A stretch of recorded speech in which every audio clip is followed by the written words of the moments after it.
Kecelakaan lalu lintas terjadi di persimpangan Jalan Ciung Wanara Jalan Kaliasem, Gianyar pada Selasa, tanggal 13 Agustus tahun 2024.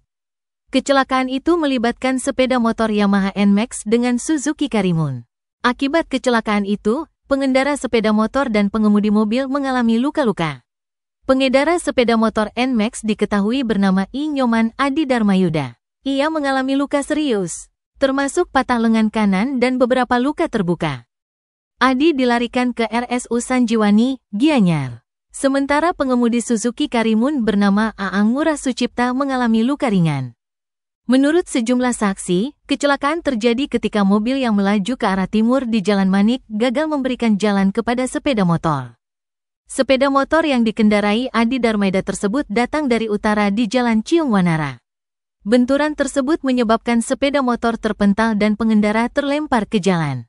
Kedua kendaraan mengalami kerusakan parah, dengan bagian depan sepeda motor hancur total dan sisi kiri mobil penyok.